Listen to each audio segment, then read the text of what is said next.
what's up? This is Ill Supreme all day. King Bacone, Mr. 85 Raw. Yeah, we here to hick it with y'all. Just answers a couple questions. We are Covenant of the Enigma, Day Uno Entertainment. KOTE.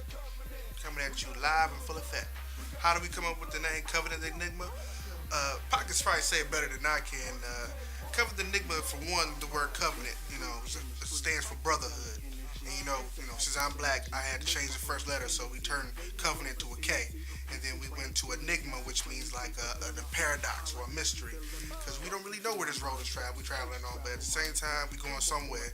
Hopefully, it's to the top. That's where I'm trying to go. For me, I think Covenant of the Enigma had a different meaning for everybody. Individually, to me, Covenant of the Enigma, a covenant, it's a brotherhood. It's like a society, and we're a very tight-mended group. So. We were sitting there one night. I remember we were working on the What's an Enigma mixtape. It was right before the deal with Right Records, and we were trying to come up with group names. We had about 5-6 different names out there, and one thing we knew was we wanted Covenant, and right? Because we were different. It was at the same time, like we all came together as brothers. So at that covenant, it just kind of jailed. It was like that, and we looked consciously. We were aiming somewhere to go in a completely different direction with the album. And as the group was versatile, it was it's an enigma. They don't expect that from us, or being where we're from anyway. Flint, Michigan. They don't expect us to approach them like Usually that. The first thing they say is, "You ever seen Roger Me?"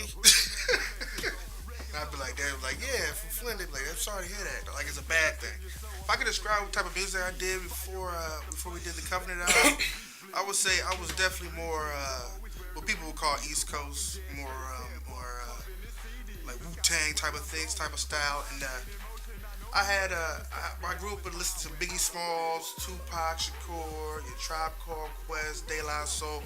So I had a group called Black Dragonfly, called a BDF. One of my partners, Laz, he's also on the album.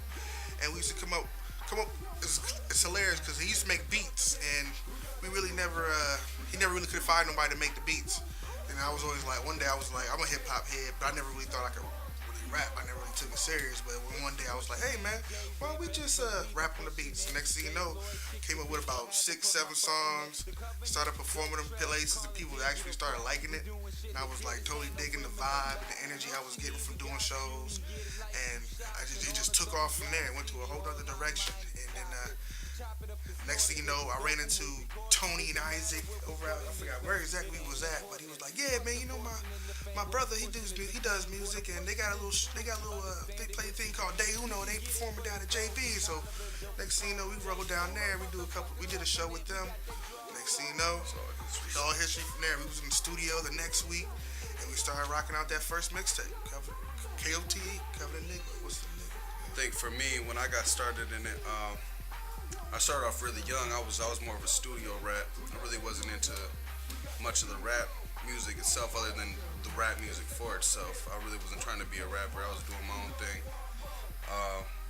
and I think I used to listen to a lot of local acts, and that really inspired me to want to put my voice out there and say what I had to express. And started off with the group Iron Mountain Music, and then started my own, went on my own, started learning how to produce and started doing music myself, and started the Bedrock Generals, which consisted of a whole bunch of cats who the lifestyle we were living, that's the music we were pushing out.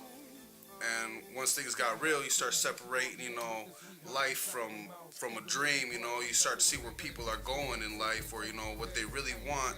It really puts you in a whole other place, whole other perspective, And I had quit. I quit doing music, man.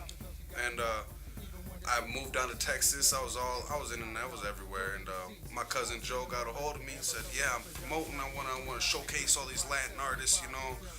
Come out." Came out, performed some own music, and got that taste, got that bug again. Just wanted to just start it back up, And he came in with the idea for Day Uno.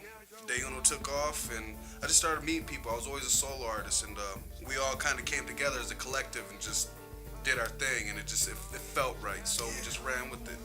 What led up to Covenant the Enigma was the first album we actually did. We didn't, before we even had a name for our group, we were just making music.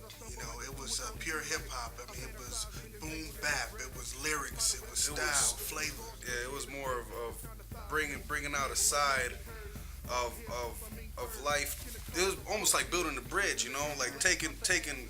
It was called, the first mixtape was "Killing Us with Ignorance." Right, Killing Us with And Ignorance. that stemmed off the song "Killing Us with Ignorance," which was more of a conscious track as to where our city's at and what you know what people want isn't what necessarily we need. And Right. 'Cause it was a cool thing at the time. You had different. Not only did you have some cool cats in the studio, but you had all different types of cats. You there had were walks black, of life.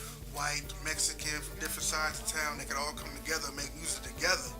Was just like something awesome in its own. You know. So it just mushroom cloud from there.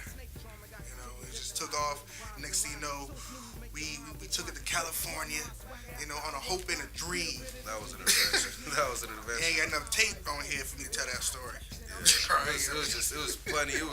There was those times. I mean, this whole group, the whole movement had those times where we were down and we easily could just be like, whatever, man. I mean, Doors the time slammed we in our lost face. the car got towed. I got the car In towed LA.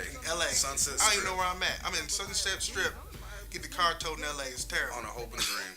On a hope and a dream, but at the end of the day, you know, we got doors slammed in our face and every whole nine, but it was one more call we had to make it down to Orange County, Write Records, and It's perseverance that got us perseverance, definitely perseverance, patience, and you know, we went down there. Next thing you know, we was having him listen to some of our music, and he liked it.